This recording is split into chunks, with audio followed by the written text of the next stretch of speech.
നമസ്കാരം. മലയാളി വാർത്ത ഇൻസൈഡിലേക്ക് സ്വാഗതം. ഇസ്രയേലിന് മേൽ പുതിയ താരിഫ് ഒന്നും ചുമത്താതെ അമേരിക്കയ്ക്ക് മേലുള്ള നികുതികളൊക്കെ എടുത്തുകളഞ്ഞ ഇസ്രയേലും പരസ്പര ബന്ധം വിപുലീകരിക്കുന്ന തിരക്കിലാണിപ്പോൾ. ഇതിനിടയിൽ ഇസ്രയേലുമായുള്ള ആയുധ വ്യാപാരവും വർദ്ധിപ്പിക്കാനുള്ള ശ്രമത്തിലാണ് ഡൊണാൾഡ് ട്രംപ്. 20,000-ത്തിലധികം അമേരിക്കൻ നിർമ്മിത അസാൾട്ട് റൈഫിളുകൾ ഇസ്രയേലിന് വിൽക്കാനുള്ള കരാറാണ് പുതുതായി വരാൻ പോകുന്നത്. ബൈഡൻ തടഞ്ഞുവെച്ച ആയുധങ്ങൾ ഇസ്രയേലിലേക്ക് എത്തിക്കാനാണ് ട്രംപ് ശ്രമിക്കുന്നത്. ആയുധങ്ങൾ പലസ്തീനിൽ താമസിക്കുന്ന ഇസ്രയേലി പൗരന്മാരുടെ കയ്യിലേക്ക് എത്തിക്കുമെന്നും അവർ അത് ദുരുപയോഗം ചെയ്തേക്കുമെന്നുമുള്ള ആശങ്ക മുൻനിർത്തിയാണ് ഈ തോക്ക് കച്ചവടം ബൈഡൻ സർക്കാർ വൈകിപ്പിച്ചിരുന്നത്. തോക്ക് വിൽപ്പനയ്ക്കായുള്ള $24 മില്യൺ, അതായത് ഏകദേശം 205,27,57,200 രൂപയുടെ ഇടപാടിനെക്കുറിച്ചുള്ള അറിയിപ്പ് മാർച്ച് 6-ാം തീയതി സ്റ്റേറ്റ് ഡിപ്പാർട്ട്മെന്റ് അമേരിക്കൻ കോൺഗ്രസിന് അയച്ചിട്ടുണ്ട് എന്നാണ് ഇപ്പോൾ പുറത്തുവരുന്ന വിവരം. തോക്കുകളുടെ അന്തിമ ഉപയോക്താവ് ഇസ്രയേലി നാഷണൽ പോലീസ് ആയിരിക്കുമെന്നാണ് ഈ അറിയിപ്പിൽ പറയുന്നത്. ഇതേസമയം പ്ലാസ്മ ആയുധങ്ങൾ സൃഷ്ടിച്ച് ലോകത്ത് ചരിത്രം സൃഷ്ടിച്ചിരിക്കുകയാണ് ഇറാൻ. അമേരിക്കയും ഇസ്രയേലും ഭയക്കേണ്ട സാഹചര്യമാണ് നിലവിലുള്ളത്. ലോകത്ത് ഇന്ന് മറ്റൊരു രാജ്യത്തിനും ഇല്ലാത്ത ആയുധ കരുത്താണ് ഇതുവഴി ഇറാൻ ആർജിച്ചിരിക്കുന്നത്. ലോകത്ത് ഇന്ന് ഒരു രാജ്യത്തിന്റെയും കൈവശമില്ലാത്ത സൂപ്പർ ആയുധമാണ് ഇറാന്റെ ആയുധപ്പുരയിൽ എത്തിയിരിക്കുന്നത്. 2022-ലാണ് നാസ ഉപഗ്രഹങ്ങൾ ഇറാനിലെ ഈ നിഗൂഢ ആയുധങ്ങളുടെ ലക്ഷണങ്ങൾ ആദ്യമായി കണ്ടെത്തിയത്. ഭൂഗർഭ അറകളിൽ വൻ നശീകരണ ശേഷിയുള്ള മിസൈലുകൾ വൻതോതിൽ വിന്യസിച്ച് അമേരിക്കയെയും ഇസ്രയേലിനെയും വെല്ലുവിളിക്കുന്ന ഇറാന്റെ ആത്മവിശ്വാസത്തിന് പിന്നിൽ ഇവർ ഇതിനകം തന്നെ കൈവരിച്ച പ്ലാസ്മ ആയുധ സാങ്കേതിക വിദ്യയാണ് എന്നാണ് അമേരിക്ക ഉൾപ്പെടെ ഇപ്പോൾ പറയുന്നത്. ഇറാന്റെ രഹസ്യ സൈനിക പദ്ധതികളുടെ ചരിത്രം കണക്കിലെടുക്കുമ്പോൾ ഇതൊന്നും തന്നെ നിസ്സാരമായി കാണാൻ മറ്റു ലോകരാജ്യങ്ങൾക്കും കഴിയുകയില്ല. പ്ലാസ്മ സാങ്കേതിക വിദ്യയുമായി ബന്ധപ്പെട്ട് ഇറാൻ പാലിക്കുന്ന മൗനവും വലിയ ചോദ്യങ്ങൾ തന്നെയാണ് ഉയർത്തുന്നത്. പരമ്പരാഗതമായി ഹൈടെക് സൈനിക വികസനത്തിൽ പിന്നാക്കം നിൽക്കുന്നതായി പാശ്ചാത്യ രാജ്യങ്ങൾ കണക്കാക്കുന്ന രാജ്യമാണ് ഇറാൻ. ആ രാജ്യമാണിപ്പോൾ നൂതന പ്ലാസ്മ ആയുധങ്ങളിലേക്ക് കുതിച്ചു കയറിയിരിക്കുന്നത്. അമേരിക്ക, ചൈന, റഷ്യ തുടങ്ങിയ വലിയ വിഭവങ്ങളും അത്യാധുനിക ഗവേഷണ സൗകര്യങ്ങളുമുള്ള രാജ്യങ്ങൾ ആണവ ഊർജ്ജ അധിഷ്ഠിത ആയുധങ്ങളുടെ മേഖലയിൽ വളരെ കാലമായ വൻ ആധിപത്യം പുലർത്തിയിട്ടുണ്ട്. ഈ മേഖലയിലേക്കാണ് ഇപ്പോൾ ഇറാനും എത്തിയിരിക്കുന്നത്. അമേരിക്കയുടെ defence advanced research project agency സ്വന്തം പ്ലാസ്മ ആയുധ പദ്ധതി വികസിപ്പിച്ചുകൊണ്ടിരിക്കുകയാണെങ്കിലും അത് ഇതുവരെ ഫലപ്രാപ്തിയിലെത്തിയിട്ടില്ല. ഇറാൻ അവരുടെ ആയുധങ്ങൾ വികസിപ്പിക്കുന്ന ഘട്ടങ്ങളിലെല്ലാം ഇറാനെതിരെ അമേരിക്ക ഉപരോധങ്ങളും ഏർപ്പെടുത്തിയിരുന്നു. റഷ്യയുടെ സഹായത്തോടെ ആണവായുധം സ്വന്തമാക്കുന്നതിന്റെ അവസാന ഘട്ടത്തിൽ എത്തി നിൽക്കുന്ന ഇറാനെ ആക്രമിക്കുമെന്നാണ് ഡൊണാൾഡ് ട്രംപ് ഇപ്പോൾ മുന്നറിയിപ്പ് നൽകിയിരിക്കുന്നത്. എന്നാൽ ഇറാനെ അമേരിക്ക ആക്രമിച്ചാൽ മൂന്നാം ലോക മഹായുദ്ധം പൊട്ടിപ്പുറപ്പെടുമെന്ന് റഷ്യൻ പ്രസിഡന്റ് വ്ളാഡിമിർ പുടിനും അമേരിക്കയ്ക്ക് മുന്നറിയിപ്പ് നൽകിയിട്ടുണ്ട്. ഈ മുന്നറിയിപ്പിന് കാരണം പ്ലാസ്മ ആയുധങ്ങളാണ് എന്നാണ് വ്യക്തമാകുന്നത്. ഇത് ഭീതിജനകമായ ഒരു അന്തരീക്ഷമാണ് ലോകരാജ്യങ്ങളിൽ ഉണ്ടാക്കിയിരിക്കുന്നതും. റഷ്യ യുക്രൈൻ സംഘർഷം തങ്ങളുടെ ഏറ്റവും പുതിയ ഒറേഷ്നിക് ഹൈപ്പർസോണിക് ബാലിസ്റ്റിക് മിസൈലിന്റെ പരീക്ഷണത്തിനായി റഷ്യ ഉപയോഗിച്ചതുപോലെ അമേരിക്കയുമായി ഒരു യുദ്ധമുണ്ടാവുകയാണെങ്കിൽ പ്ലാസ്മ ആയുധങ്ങളുടെ പരീക്ഷണത്തിനായി ഇറാനും ഈ അവസരം ഉപയോഗിച്ചേക്കും.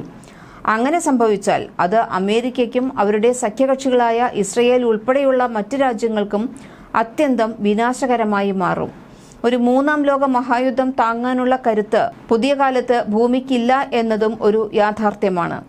ഈ യാഥാർത്ഥ്യം ഉൾക്കൊണ്ടു തന്നെയാണ് യുക്രൈനിലേക്ക് ഒറേഷ്നിക് മിസൈൽ പ്രയോഗിച്ചപ്പോഴും അതിൽ ആണവ പോർമുന റഷ്യ ഘടിപ്പിക്കാതിരുന്നത്. എന്നാൽ ഇറാൻ അത്തരം സെന്റിമെന്റ്സ് ഒന്നും ഉണ്ടാകണമെന്നില്ല എന്നതാണ് ഇപ്പോൾ എല്ലാവരും ഭയക്കുന്നതും. റഷ്യയുടെ ഒറേഷ്നിക് മിസൈലിനെ തടുക്കാൻ തന്നെ ഇന്ന് ഭൂമുഖത്ത് മറ്റു ആയുധങ്ങളൊന്നുമില്ല. അതിനൊപ്പം ഇറാന്റെ പ്ലാസ്മ ആയുധങ്ങൾ കൂടി എത്തിയാൽ ലോകം ഒരു പിടി ചാരമായി മാറും. അമേരിക്കൻ ചേരിക്കെതിരെ റഷ്യയും ഉത്തര കൊറിയയും സംയുക്തമായി ഉണ്ടാക്കിയ പ്രതിരോധ കരാറിന് തൊട്ടു പിന്നാലെ റഷ്യയുമായി ഇറാനും പ്രതിരോധ കരാറിൽ ഒപ്പുവെച്ചിട്ടുണ്ട്. ഈ സാഹചര്യത്തിൽ ഇനി ഇറാനിൽ ബോംബിടാൻ അമേരിക്ക ശ്രമിച്ചാൽ റഷ്യയ്ക്കും നേരിട്ട് കളത്തിൽ ഇറങ്ങേണ്ടതായി വരും. അത് വ്യക്തമാക്കുന്നതാണ് ഇപ്പോൾ പുറത്തു വന്നിരിക്കുന്ന പുടിന്റെ മുന്നറിയിപ്പ്.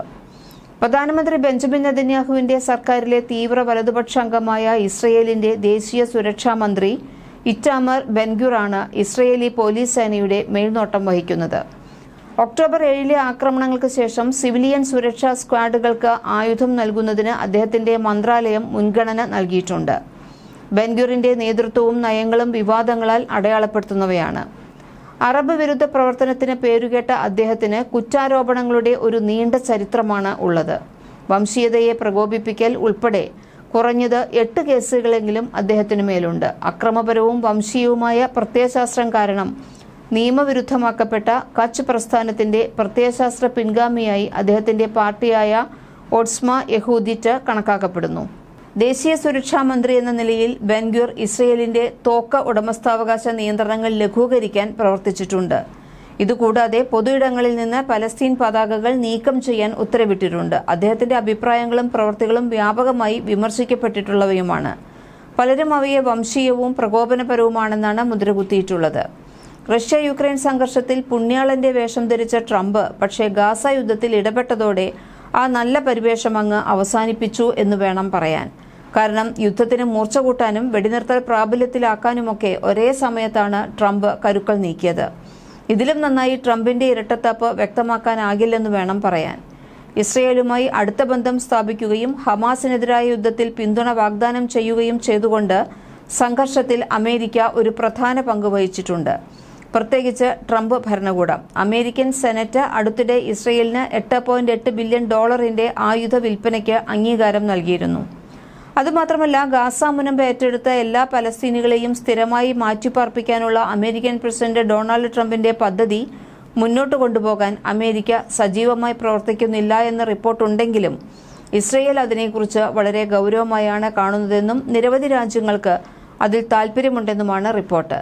എന്നാൽ പലസ്തീനികളെ സ്വീകരിക്കാനുള്ള അമേരിക്കയുടെയും ഇസ്രയേലിന്റെയും അഭ്യർത്ഥനകൾ അറബ് രാജ്യങ്ങൾ ശക്തമായി നിരസിക്കുകയും ചെയ്തു. ഈ സാഹചര്യങ്ങളിൽ അത്തരമൊരു സംരംഭം അനുവദിക്കുന്നത് സംഘർഷം അവരുടെ അതിർത്തികളിലേക്ക് എത്തുമെന്ന് അവർ മുന്നറിയിപ്പും നൽകിയിട്ടുണ്ട്. Saudi Arabia, United Arab Emirates, Jordan, Egypt, Morocco തുടങ്ങിയ രാജ്യങ്ങളെല്ലാം ഇസ്രയേൽ പലസ്തീനു മേലുള്ള ആക്രമണങ്ങൾ അവസാനിപ്പിക്കണമെന്ന് എടുത്തു പറഞ്ഞിട്ടുമുണ്ട്. അതേസമയം ഇസ്രയേലിനെതിരെ ഇറാനും ആയുധങ്ങൾ വാരിക്കൂട്ടുന്നു. കഴിഞ്ഞ 5 വർഷമായി ഇറാൻ അറ്റോമിക് എനർജി ഓർഗനൈസേഷൻ രഹസ്യമായി പ്ലാസ്മ ആയുധ സാങ്കേതികവിദ്യ വികസിപ്പിച്ചുകൊണ്ടിരിക്കുകയാണ്.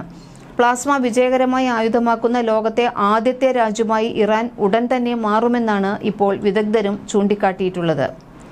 കഴിഞ്ഞ വർഷം വ്യാവസായിക ആവശ്യങ്ങൾക്കായി പ്ലാസ്മ സാങ്കേതികവിദ്യ വിജയകരമായി ഉപയോഗിക്കുന്നതായി ഇറാൻ പ്രഖ്യാപനം നടത്തിയിരുന്നു. ഇത് ഇറാനിലെ ആദ്യത്തെ പ്ലാസ്മ അധിഷ്ഠിത ഡ്രൈ ഫ്രൂട്ട് സംസ്കരണ മാലിന്യ നിർമ്മാർജ്ജന പ്ലാന്റ് റഫ്സഞ്ചനിൽ ആരംഭിക്കുന്നതിന് വേണ്ടിയാണെന്നാണ് ലോകത്തെ ധരിപ്പിച്ചിട്ടുള്ളത്. ഇത് ഹൈടെക് ആയുധങ്ങളുടെ മുന്നോടിയായിരുന്നു എന്നത് സ്വപ്നത്തിൽ പോലും അമേരിക്ക ഉൾപ്പെടെ ചിന്തിച്ചിട്ടുണ്ടാകില്ല. പ്ലാസ്മ സാങ്കേതികവിദ്യയ്ക്ക് വൈദ്യശാസ്ത്രം, വന്ധ്യംകരണം, നിർമ്മാണം എന്നിവയുൾപ്പെടെ വ്യാപകമായ സിവിലിയൻ മേഖലയിലും വലിയ സംഭാവനകൾ നൽകാൻ സാധിക്കും. കാര്യങ്ങൾ ഇങ്ങനെയൊക്കെയാണെങ്കിലും പ്രതിരോധ അധിഷ്ഠിത പ്ലാസ്മ ആയുധ വികസനം ഇറാൻ ഒരിക്കലും പരസ്യമായി സ്ഥിരീകരിച്ചിട്ടില്ല. അതൊരു പക്ഷേ അവരുടെ അജണ്ടയുമായിരിക്കാം. ഇലക്ട്രോണിക് സംവിധാനങ്ങളെ പ്രവർത്തനരഹിതമാക്കാനും ഘടനാപരമായ നാശമുണ്ടാക്കാനും പ്ലാസ്മ ആയുധങ്ങൾക്ക് കഴിയും. തീവ്രമായ താപവും വൈദ്യുത കാന്തിക പൾസുകളും സൃഷ്ടിക്കുന്നതിന് അയോണൈസ്ഡ് വാതകമാണ് ഇതിൽ ഉപയോഗിക്കുന്നത്. പ്ലാസ്മ ആയുധങ്ങൾ എന്നത് വിമാനങ്ങൾ, ന്യൂക്ലിയർ സൈറ്റുകൾ തുടങ്ങിയ ലക്ഷ്യങ്ങളിലേക്ക് ഒരു ബീം ബോൾട്ട് അല്ലെങ്കിൽ പ്ലാസ്മ പ്രവാഹം പ്രയോഗിക്കുന്ന ഡയറക്റ്റ് എനർജി ആയുധങ്ങളാണ്. ഇറാന്റെ കൈവശമുള്ള ഏതൊരു ആയുധവും അവരുടെ ചാവേർ ഗ്രൂപ്പുകളായ ഹൂതികളുടെയും ഹിസ്ബുള്ളയുടെയും ഹമാസിന്റെയും കൈകളിലേക്ക് എത്തിയാൽ അധികം താമസം എടുക്കുകയില്ല. അങ്ങനെ സംഭവിക്കുകയാണെങ്കിൽ പിന്നെ എന്താണ് സംഭവിക്കുക എന്നത് ഊഹിക്കാവുന്നതേയുള്ളൂ. മലയാളി വാർത്ത ഇൻസൈഡ്.